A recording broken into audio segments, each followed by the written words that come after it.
미래를 보는 창, JTB. 안녕하세요. JTB 제이입니다. 3월 FOMC는 이제 빅스텝으로 움직일 것 같다라는 주제로 이야기를 풀어나가겠습니다. 일단 저번 주랑 어제 발표됐던 물가지수를 보면은 예상치보다 높게 나왔습니다. 생산자 물가지수 같은 경우에는 어제 예상치는 9.1이었는데 9.7% 무려 10%에 육박하는 수치로 계속 저번 달에 이어서 높게 나왔고요. 그리고 소비자 물가지수 마찬가지로 예상치는 7.3이었는데 7.5%로 또 기록을 세웠습니다.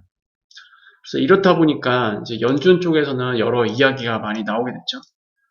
바로 소비자 물가지수가 발표된 직후 제임스 블라드 총재가 코멘트를 날렸습니다. 일단 7월 1일까지는 기준금리 1%를 봐야 되지 않겠냐 이렇게 얘기를 했고요. 그리고 이와 더불어서 양적 긴축도 2분기에 했으면 좋겠다라는 이 이야기를 했습니다. 그래서 이 이야기가 나오자마자 모든 자산이 급락이 나왔었죠. 그리고 지금 시장에 또 하나의 그 불안 요소가 있었는데 그게 러시아 우크라이나 사태였잖아요. 러시아 우크라이나의 사태가 일단 어제 우리나라 시간으로 오후 5시쯤 조금 후퇴하는 모습, 병력을 좀 철수한다 이런 기사가 나오면서 일단 한 차례 위기는 넘겼다 그렇게 볼 수 있을 것 같습니다. 그렇다 하더라도 러시아 우크라이나 사태가 완전히 리스크가 해제된 건 아니에요. 어, 서양 전쟁이 없다 하더라도 이 국가 간의 냉전은 상당히 오래 지속될 것 같습니다. 지금 분위기상으로는. 그리고 러시아 우크라이나 사태가 이번에 일어난 게 아니잖아요. 이미 크림반도 때부터 계속 이어져 오던 게 이번에도 또 터진 거고. 그리고 이번에 뭐 조금씩 소강 상태로 들어가더라도 이게 언제든지 다시 한번 수면 위로 올라올 수 있는 상황이기 때문에 이거는 우리가 완전히 리스크가 완전히 해제됐다라고는 볼 수는 없을 것 같습니다. 어쨌든 단기적으로 시장에는 굉장히 큰 호재거리로 작용했어요. 어제 PPI 지표가 높게 나왔음에도 불구하고 우크라이나 사태에 대한 이런 우려감이 조금 사그라들면서 증시랑 기타 뭐 크립토 시장이 모두 급반등이 나왔습니다. 하지만 우리는 이제 초점을 여전히 연준의 정책 쪽으로 맞출 수밖에 없어요. 이런 것들은 일단 뭐 단기적인 호재에 불과하고요. 가장 우려가 되는 거는 솔직히 저는 QT라고 생각을 하거든요. 일단 7월 1일까지 기준금리 1%를 올려야 된다. 이거는 지금 FOMC 남아있는 게 7월 1일까지 3월달 FOMC, 5월달 FOMC, 6월달 FOMC 3차례 이렇게 예정이 되어 있습니다. 3차례 동안 1%에 도달하려면 3월달, 5월달, 6월달 이 중에 하나는 무조건 0.5% 인상을 해야 되거든요. 근데 지금 CPI랑 PPI가 지금 피크를 향해 달리고 있는 그 과정에 들어가 있기 때문에 3월달에 0.5% 금리 인상 가능성이 높아진 상태죠. 그래서 3월 FOMC는 사실상 빅스텝으로 움직일 가능성이 크고 이미 시장도 그런 컨센서스가 형성이 되고 있는 상태입니다. 3월 FOMC 연방기금리 선물 시장 이 베팅 상황을 보면은 블러드 총재가 이야기를 했을 때 그때 직후는 이게 무려 0.5% 금리 인상이 93%까지 갔었거든요. 그런데 뭐 전쟁 이슈 이런 것들 때문에 많은 우려감. 만약에 전쟁이 정말로 터지게 된다면 3월 달에 금리 인상이 정말로 많이 충격을 줄 수가 있거든요. 그래서 이런 것들 때문에 0.25% 금리 인상 쪽으로 조금 왔다가 어제 러시아 우크라이나 사태가 잠시 소강 상태로 접어드니까 다시 0.5% 금리 인상이 또 다시 살짝 올라왔습니다. 그래서 이게 지금 연준의 분위기가 지금 일단 이렇다라고 우리가 인정을 해야 될 것 같고 그리고 지금은 당연한 겁니다. 지금 너무 인플레 수치가 높게 나오고 있기 때문에 이번에 꺾어두지 않으면 정말로 이건 큰 문제가 될 수 있거든요. 그래서 일단 시장은 3월 FOMC 0.5% 금리 인상은 일단 반영하고 있다. 이렇게 이해를 하시면 될 것 같습니다.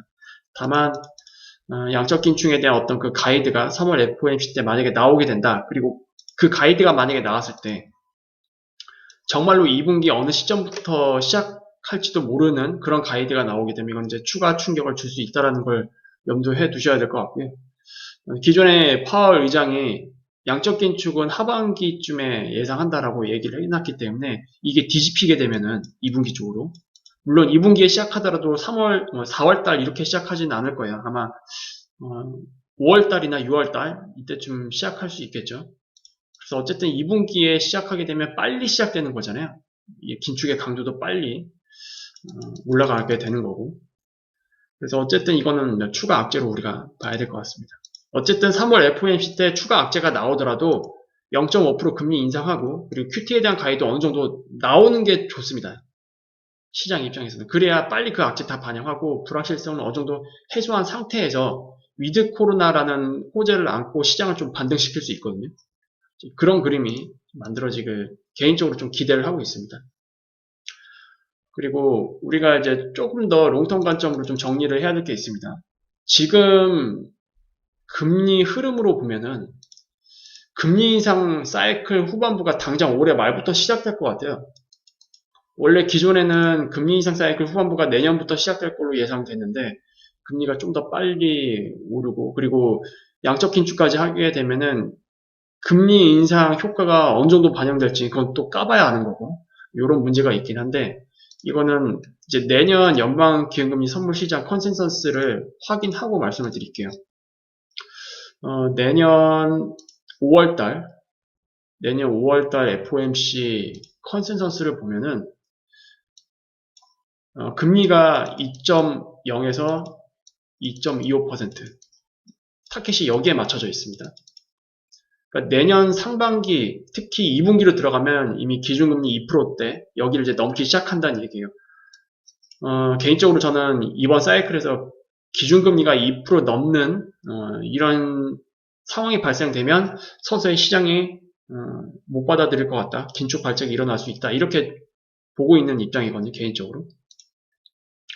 그리고 이미 지난 마지막 사이클에 긴축 발작이 일어났던 금리 수치가 2.75%인가 그랬어요. 이런 것들을 좀 감안을 해보면 2.0부터는 우리가 정말로 긴장을 해야 되겠구나 라고 다시 한번 말씀을 드리고 싶고 2.0에 해당되는 수치는 금리 인상 사이클 후반부 중에서도 후반부입니다. 그리고 이미 7월 달에 정말로 금리가 1%까지 가게 되면은 연말에는 1.75% 여기에 간다는 뜻이죠. 이거는 금리 인상 사이클 후반부로 이미 들어간다라고 봐야 될 것 같은데 금리 인상 사이클 후반부에 나타나는 주요 특징을 제가 크게 세 가지로 요약을 했어요. 첫 번째, 10년물과 2년물의 국채 스프레드가 역전이 되거나 혹은 제로 근처에 수렴하는 현상이 통상적으로 나타납니다. 금리 인상 사이클 후반부에서. 그리고 대부분 금리 인상 사이클 후반부의 그 끝부분에 나타나긴 하죠. 근데 그게 일찍 나타날 때도 있고 조금 더 뒤에 나타날 때도 있고 그건 사이클의 만들어지는 그때의 금융 환경에 따라 조금씩 다릅니다. 어쨌든 금리 인상 사이클 후반부에 이런 현상들이 모두 나왔어요. 지금 이게 장당의 금리차 차트거든요. 지금 급격하게 떨어지고 있는 거 보이시죠? 지금 거의 0.4 초반대까지 내려왔어요. 장당의 금리차가. 이제 이 제로 수준까지 떨어지는 거는 뭐 얼마 남지 않았습니다. 근데 이 속도를 보면은 충분히 연말 정도 되면 여기까지 근처까지 갈 수도 있겠구나. 그 뜻은 역으로 계산하면 우리 지금 시장 사이클이 금리 인상 사이클 후반부로 넘어갔구나. 이런 거를 이제 거꾸로 우리가 증명을 해볼 수 있는 거겠죠. 이거를 좀 참고를 하시면 될 것 같고요. 그리고 이때는 이머징 마켓에서 각종 기업들의 실적 전망치가 하향 조정되기 시작합니다. 그리고 역실적 장세로 전환되는 시그널을 보이기 시작해요. 그리고 시장에서는 당연히 금리 상승에 대한 피로감을 느끼기 시작합니다. 그때부터. 금리 인상 사이클 후반부로 이제 넘어오게 되면. 왜냐하면 기업들은 이제 그만큼 많은 비용을 지불해서라도 그것을 상쇄시킬 수 있는 수익을 얻어야 되는데 굉장히 부담스럽죠, 당연히. 이런 것들이 나타나게 될 텐데 이런 것들이 좀 정말로 나타나게 된다. 그러면은 내년 그 2분기 있잖아요. 2분기 중에서도 한 3월달, 4월달이 넘어가는 그러니까 1분기에서 2분기로 넘어가는 요 시점 내년 이때 정말 긴장하고 경제 상태를 좀 잘 체크를 해봐야 될 것 같습니다. 물론 시장은 그 전에 어떤 뭔가 의미 있는 흐름이 만들어질 수 있어요. 그러니까 쉽게 말해서 하락으로 전환되는 변곡이 그 전에 만들어질 수도 있다. 이런 것들은 우리가 계속 체크를 해야 되는 부분이고요. 어쨌든 지금 당장 뭐 시장이 개폭락해가지고 뭐 이렇게 간다는 얘기는 아니고요. 지금 금리 인상 사이클 후반부에 가면 이런 것들은 주의 깊게 보자라는 말씀을 드리고 싶은 겁니다. 일단 단기적으로는 3월 FOMC까지는 약간 불확실성이 남아있기 때문에 시장이 계속 위아래 좀 흔드는 모습이 나올 것 같긴 한데, 그 이유는 제가 저번에도 말씀을 드렸지만 이제 전 세계가 위드 코로나로 완전히 넘어가거든요. 이제 더 이상 미룰 수 없고, 당연히 소비 시장을 필두로 해서 경제 전반적으로 약간 좀 반짝 효과, 회복되는 그 강도가 조금 강하게 나타나면서 반짝 효과가 좀 나타날 것 같아요. 그것 때문에 이제 증시는 반등할 수 있는 어떤 모멘텀이 만들어질 것 같은데, 그 이후 굉장히 조심해야겠죠. 그래서 일단 PPI 발표까지 이제 다 났고, 이제 남은 거는 3월달 지표까지밖에 없습니다. 3월달 초에 나오는 뭐 고용지표, 그 다음에 특히 CPI. 3월달 CPI가 3월 FOMC 진행하기 전에 나오거든요. 이게 사실상 3월 FOMC의 어떤 컨센서스가 다 반영될 것 같아요. CPI가 나오면서. 그러면서 시장이 또 어떻게 막 움직이기 시작하겠죠. 이거를 마지막으로 해서 이번 1분기 변동성이 마무리되지 않을까, 그렇게 일단 조심스럽게 예상은 하고 있습니다. 어쨌든 이번 1분기 잘 대응하시면 의외로 큰 수익이 나올 수도 있을 것 같거든요, 지금.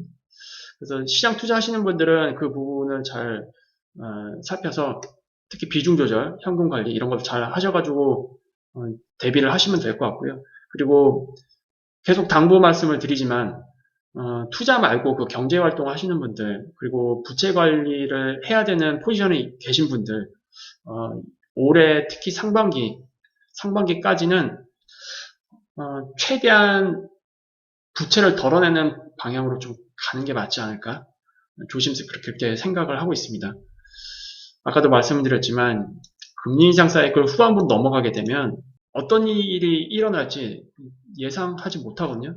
보통 금리 인상 사이클 후반부 중에서도 후반부에 이제 딱 몰리게 되면 대부분 그 사이클에서 가장 약한 고리가 하나씩 터지게 돼 있어요. 이번에 약한 고리가 뭐가 될지 모르겠지만 어쨌든 그 약한 고리가 터지면 갑자기 그 신용 리스크 이런 것들이 증가가 되면서 부채가 많은 분들이 갑자기 좀 더 취약한 구조로 바뀔 수가 있거든요. 그런 것들을 좀 감안을 하시고 어쨌든 올 상반기 안으로는 최대한 건강하게 포트폴리오를 만들겠다. 건강하게 자산 관리 포지션을 구축을 하겠다. 이런 쪽으로 초점을 맞추시면 되지 않을까 그렇게 생각을 합니다. 그래서 오늘은 이렇게 좀 마무리 짓겠고요. 일단 빨리 우크라이나 러시아 사태부터 좀 완벽히 좀 정리가 됐으면 좋겠네요. 그래서 3월 FOMC까지는 이제 크게 큰 이슈는 없을 것 같고 우크라이나랑 러시아 사태만 제외한다면, 그리고 3월에 넘어가서 CPI 발표 이런 것들을 보고 다시 한번 연준 정책 관련해서 다시 한번 인사이트를 공유를 해드리는 시간을 갖도록 하겠습니다. 그럼 다음에 더 좋은 영상으로 찾아뵙도록 할게요. 감사합니다.